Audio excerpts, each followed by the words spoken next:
hoje com água, saudável.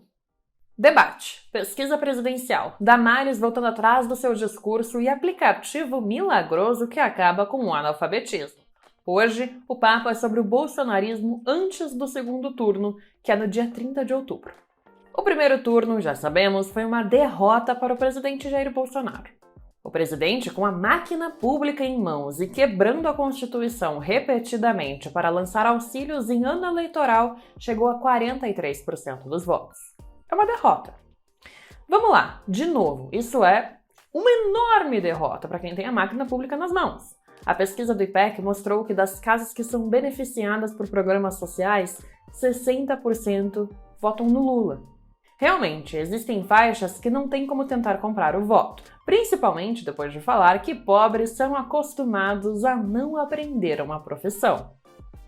Agora, tirar as pessoas da linha da pobreza é um trabalho gigantesco. São pessoas que foram, ao longo dos anos, acostumadas a não se preocupar ou o Estado negar uma forma dela aprender uma profissão. Ou de duvidar que existam pessoas passando fome no país. Gente passa mal? Sim, passa mal no Brasil. Alguém já viu alguém pedindo um pão na porta ali no caixa da padaria? Você não vê, pô. Enfim, tudo isso nos lembra a sugestão do Lula, né? De pegar o auxílio e fazer a banana pro Bolsonaro. Parece que funcionou. E a tática de pagamentos não acabou não, tá? Começa porque o Auxílio Brasil ainda não tem como se pagar em 2023, já que não está na lei orçamentária do ano. Mas o Bolsonaro ele ainda antecipou o pagamento do Auxílio Brasil para que cheguem antes do segundo turno, ou seja, vai chegar até o dia 25 de outubro. Vamos lá? Bom dia, boa tarde ou boa noite, bem-vindos a mais uma Curadoria Meio Maravilhosa. Eu sou Bruna Bufari e vamos lá, vai, se inscreve aqui no canal Meio. Você ainda não conhece o Meio? O Meio é também uma newsletter para você ficar bem informado logo no começo do seu dia. Assina o Meio, vale muito a pena. 5 milhões de votos. Bolsonaro ficou 5 milhões atrás do ex-presidente Lula, minado pela imagem do antipetismo e da corrupção. Mesmo assim, Lula segue na frente das pesquisas de intenção de voto. Mesmo com Bolsonaro posando ao lado de Moro durante o debate. Nath, põe só um pouquinho daquele vídeo da história de amor entre Moro e Bolsonaro. Por favor, só um pouquinho. Em troca de apoio político, A promiscuidade do poder durante a corrupção. Porque fica aqui uma curiosidade sobre esse vídeo. A Andréia Sade comentou que um cineasta foi expulso de um grupo do Zap depois de mandar esse vídeo do grupo. Porque o Moro tá lá e não gostou. Democrático, né? Enfim. Mesmo com o Moro ao lado de Bolsonaro tentando reanimar a imagem antipetista e anti-Lula, Lula segue à frente. E mesmo com debate tete a tete, mesmo com máquina pública nas mãos do Bolsonaro, Lula segue à frente nas pesquisas. Vamos dar um Google para entender o porquê? A fala do presidente durante o debate colou muito bem para a campanha do Lula. Porque realmente, se você pesquisa o desmatamento durante os anos do governo Bolsonaro, a resposta é óbvia. É recorde de desmatamento nesse tempo. Níveis altíssimos de destruição, uma derrubada tão grande que afeta a biodiversidade toda. Afeta o mundo todo. É a pior das mudanças climáticas no mundo todo por causa de uma política ecocida do presidente do Brasil. Assim disse a ex-presidente do IBAMA, diretora do Observatório do Clima, Sueli Araújo. Bolsonaro destrói as políticas federais de proteção ao meio ambiente. E ainda, quando encurralado, mente. São 6.428 mentiras em 1.384 dias como presidente. Vamos focar em uma mentira específica do debate? Bolsonaro falou que vetou o orçamento secreto. O orçamento que tem 19 bilhões de reais garantidos no ano que vem. Lembrando que o Auxílio Brasil de R$ 600 não está garantido, mas os 19 bilhões de emendas parlamentares secretas estão. Enfim, ele vetou a medida como emenda obrigatória, não vetou a criação do orçamento secreto em si. E quem foi nas redes dar a cara a tapa para comentar isso foi ninguém mais, ninguém menos que Rodrigo Maia. Sim, Rodrigo Maia. Ele que se tornou opositor do Bolsonaro conforme o governo se aproximou da extrema-direita. Foi ao Twitter para avisar que sim, Bolsonaro é pai do orçamento secreto. Que sim, o presidente sancionou essa nova modalidade de compra de voto parlamentar. E sim, é compra de voto parlamentar. Porque o próprio Bolsonaro pegou um pedaço de papel e disse isso no debate. Eu jamais daria dinheiro para essa turma toda aqui se não estivesse votando comigo, né? Aí vamos lá, né? Como ele pode indagar o Lula sobre o mensalão que custou 101 milhões aos cofres públicos quando o próprio Bolsonaro assume que compra voto com 45 bilhões de reais, tirando da saúde, da merenda infantil? Porque é isso, a saúde, a farmácia popular, o repasse federal à merenda infantil, isso tudo está em jogo para garantir compra de voto parlamentar. E não é pouco, é 99% do orçamento destinado ao enfrentamento de desastres naturais. É uma retirada de verba de toda a esfera pública que vai para parlamentares. E o Bolsonaro, aparentemente, sabe bem quem recebe essas verbas. Porque no debate, ele comentou que sabia. Mas se eu comprei, eu tenho voto. Vamos supor que o senhor seja deputado. Se o senhor recebeu um dinheiro do orçamento secreto, o senhor vai votar comigo. É lógico ou não é? É lógico. Olha só, né? Que conveniente ter um presidente que tem tanta certeza que não é corrupto que num debate ele mesmo comenta a sua corrupção. E passou batido, né? Faltou corte dessa parte com remix e funk de fundo. Enfim, não é pai do Pix, mas é pai do orçamento secreto. Eu já expliquei que Bolsonaro não é pai do Pix, e caso você não tenha visto, em resumo é assim, foi uma criação dos servidores públicos que começou desde o governo Temer, o que também não torna o Temer o pai do Pix, porque foi uma ideia desenvolvida e criada por servidores públicos. Vamos a outro ponto, que é comentado pelo Bolsonaro como uma grande criação de seu governo, o Grafogame. Para tudo. A solução do Bolsonaro para a alfabetização é o Grafogame, tipo, jura? O aplicativo é uma adaptação de uma versão finlandesa feita por pesquisadores da PUC do Rio Grande do Sul. O Bolsonaro também no debate, porque hoje virou esse foco, levou o aplicativo no tema. E aqui a gente vai analisar uma fala sobre o Grafogame, porque no meio de tantas, algumas vão perdendo a relevância, mas é preciso analisar, sim, algumas falas que são ditas fora de contexto.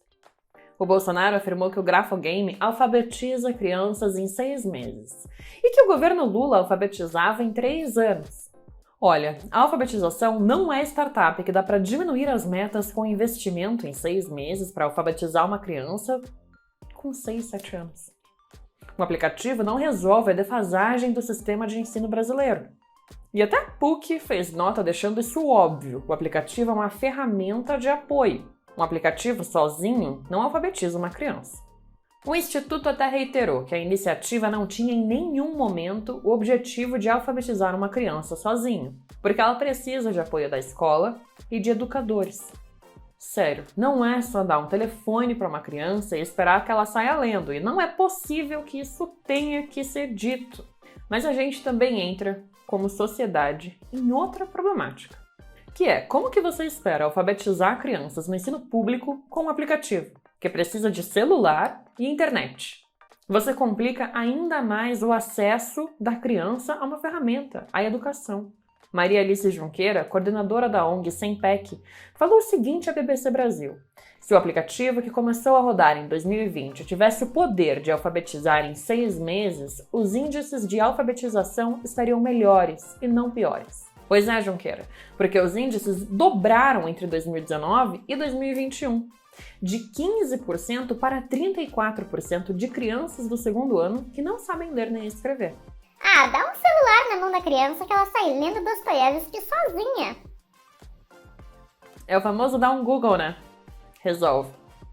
Dá um Google aí na eficácia do Grafogame ou dos índices de alfabetização. Para finalizar essa temática do debate, o próprio Bolsonaro levou uma decisão do Alexandre de Moraes falando sobre como o PT não poderia usar uma fala dele sobre meninas venezuelanas.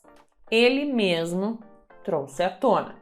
Eu, pessoalmente, gosto que o principal inimigo do Bolsonaro é ele mesmo. Sério, deixa ele nervoso que ele bota a mão no ombro, fica quieto, não consegue articular. Enfim, Ele foi lá e levou esse papo. O papo de que não poderiam usar a imagem dele vinculada ao tema de pedofilia. Ele levou o debate em horário nobre na TV. Porque ele falou que tinha pintado um clima com meninas venezuelanas de 14 e 15 anos e se convidou para entrar na casa delas. Parei a moto numa esquina, tirei o capacete e olhei umas menininhas, 3, 4 bonitas, de 14 e 15 anos, arrumadinhas num sábado numa comunidade. E vi que eram meio parecidas. Entrei, pintou um clima, voltei, posso entrar na tua casa? Entrei. Tinha umas 15, 20 meninas, sábado de manhã, se arrumando. Todas venezuelanas. Finaliza com ele insinuando que as meninas estariam se preparando para se prostituir. Eu pergunto, meninas bonitinhas, 14 e 15 anos, se arrumando no sábado, pra quê? Ganhar vida. Gente, de novo, ao se deparar com um crime de exploração sexual de menores, você faz o quê? Opção número 1. Faz uma anedota da história e conta em várias oportunidades. Ou, opção número 2. Denuncia ao Ministério Público Federal para investigarem a ilegalidade e tomarem as devidas providências. Olha, aparentemente os bolsonaristas estão indo fortemente na opção de número 1. E eu não falo só do Bolsonaro, não. Damares fez a mesmíssima coisa. Contou uma suposta história num culto evangélico, deu detalhes sórdidos num ambiente completamente desconexo com tal acusação e afirmou ter vídeo da prova. O MPF, obviamente, foi atrás. Pediu as provas. Pediu o vídeo, que ela afirmou ter.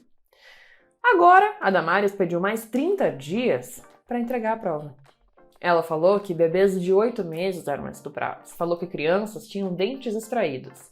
Falou que comiam dietas pastosas para facilitar as agressões sexuais. Dentro de uma igreja, dentro de um culto. E não denunciou ao MPF. Não preencheu um formulário. Um formulário. Porque é sério, é um formulário que você pode preencher como pessoa física comum, como civil, cidadão, eu, você, sua família, qualquer um. É só preencher com a suspeita e o MPF vai investigar. A senadora eleita não fez isso. Agora, nos resta perguntar de onde veio tamanha imaginação caso ela não tenha essas provas, caso ela realmente tenha inventado uma anedota para ter uma narrativa que nem heróica é, porque ela não salvou e nem ajudou as crianças. Damares deve sim explicações. Bolsonaro também. E sobre o mesmo tema. E a Damares e a Michelle Bolsonaro foram atrás das venezuelanas depois da gafe. As meninas desmentiram a história de que estariam se prostituindo. E a gafe presidencial começa por aí. Depois queriam que as meninas gravassem um vídeo para a campanha do Bolsonaro. Elas também negaram, porque a gafe continua, ela não para. Mas para finalizar com cereja do bolo e informação exclusiva do meio, olha só, elas ainda saíram com um pedido de sigilo do encontro. Assim como todo assunto que tange Bolsonaro e que é realmente pavoroso, se torna sigiloso. A campanha de Bolsonaro realmente sentiu um enorme impacto com essa fala do próprio Bolsonaro, porque o que era para ele sair como herói de uma narrativa fez com que ele saísse como aquele velho babão desconfortável que é possivelmente pedófilo. Nos provando mais uma vez que o maior inimigo do Bolsonaro é ele mesmo. Como ele mesmo não se sustenta, o sertanejo também foi ajudar. Gustavo Lima, Marrone, sem o Bruno, é importante, Leonardo, Chitãozinho, Zezé de Camargo, Fernando, sem o Sorocaba, Sula Miranda e outros foram publicamente apoiar o Bolsonaro. Gente, sério, não pode ser, né? Gustavo Lima apoiar Bolsonaro é uma imagem perfeita desse governo, levando em conta que a CPI do Nejo, que também é um episódio todo da curadoria, foi focada nele. E no fato de que shows do Gustavo Lima eram pagos com dinheiro público em que cidades não tinham nem saneamento básico. A vergonha foi tanta que alguns shows até foram cancelados por causa desse escândalo. É fácil apoiar o governo quando você é pago com dinheiro desviado da saúde para pagar o seu show. Atenção, eu não estou falando de verba pública destinada à cultura, é verba que era destinada à infraestrutura, saúde, educação. Nessas semanas, entre o dia 2 e 30 de outubro, estamos vendo o pior do bolsonarismo de todos os lados. A gente está vendo ali uma frestinha do que um segundo mandato de Jair Bolsonaro seria. Fake news, corrupção pública explícita e não investigada, sigilos, desvio de verba da saúde para parlamentares, para shows. É a máquina pública inteira funcionando para os interesses do presidente e dos seus aliados. E somos um país, uma nação. A Constituição trata todos nós como igual. Garante ou garantia que o Estado tratasse de todos nós. Mas também garante um Estado democrático de direito, que está constantemente ameaçado por Jair Bolsonaro. Gente, tá difícil, mas é por isso que devemos nos manter atentos. O recado da última curadoria continua o mesmo. E é por isso que eu vejo vocês numa próxima curadoria bem maravilhosa.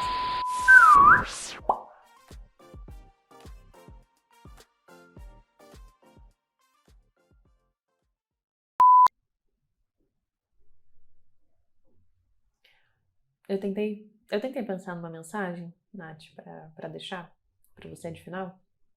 E tudo que eu consegui pensar é que o pior inimigo do Bolsonaro é ele mesmo, porque ou nem ele mesmo se atura, ou ele mesmo sabe que ele não é uma boa pessoa, que ele é uma pessoa ruim, que ele é um pequeno ditadorzinho e um ínfimo ser humano.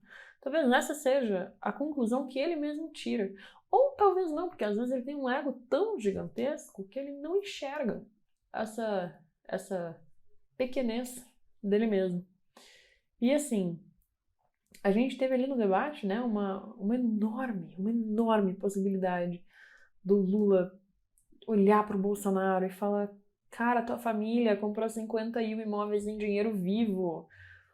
Tua família comprou 50 imóveis com dinheiro contado, mala de dinheiro, cédula, moeda.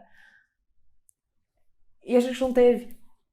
E aí eu penso, por que a gente não teve essa oportunidade? Por que ninguém fez isso ainda?